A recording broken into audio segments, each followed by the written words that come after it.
Who were these unfortunate people who provided the labor that made many Texans wealthy in the 1850s? And what kinds of lives did they lead?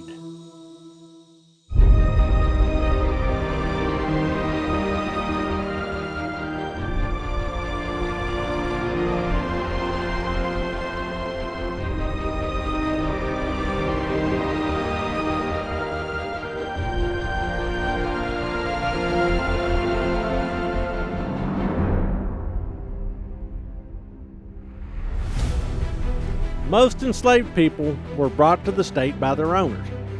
Others were purchased in the slave markets of New Orleans, Galveston, or Houston. A very few came to Texas through the now illegal African slave trade.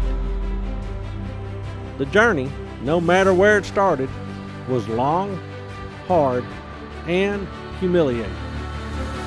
Once arrived, the enslaved faced a harsh climate and a new land where their owners required the rudiments of development, including clearing fields, building fences, and raising buildings.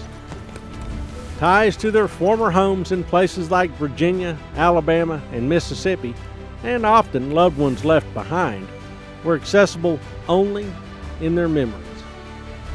Some attempted to run away towards freedom in Mexico. Oftentimes, but not always, life there was also harsh. Some who made it to Mexico stayed, despite the challenges. Others returned to their owners. Agricultural work using enslaved people at first fell into two principal styles. Some crops required the gang system.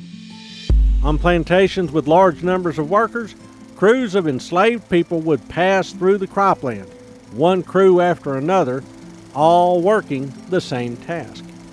The first gang was made up of the strongest and most physically fit, followed by a second gang of women and the older children.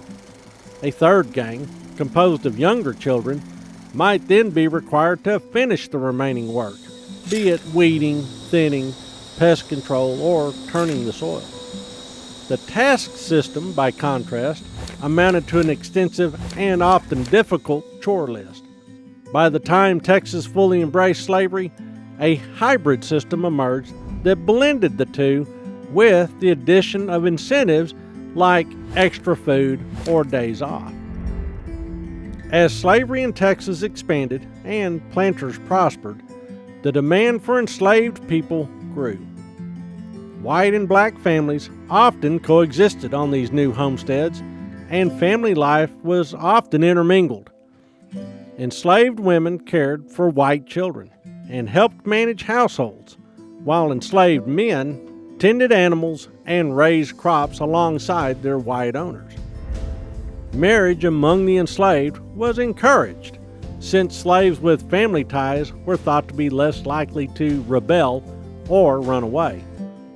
Even so, all of the enslaved in Texas lived with the understanding that they were property and could be sold away from their kin without warning.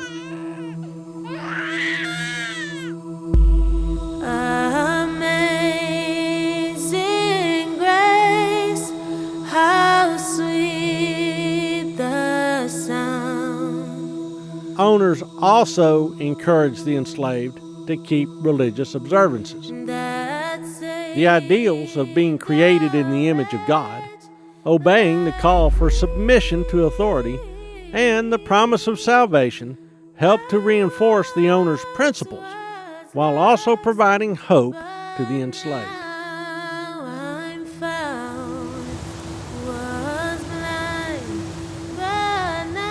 Mostly, enslaved people survived, with a basic human desire to live as best they could under abominable circumstances. This was not acceptance or contentment, but rather forced resignation. The slaves endured, seeking joy and happiness and exercising their own agency and humanity when they could. Conditions for Texas slaves varied. Some owners were respectful, others cruel.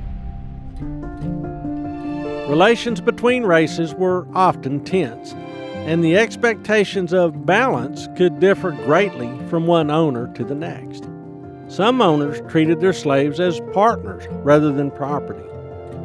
Slavery, though, was a cruel and complex labor system, and part of an unblinking global economic scheme that tied even the most remote cotton farms in Texas to textile mills in New England, Great Britain, and France.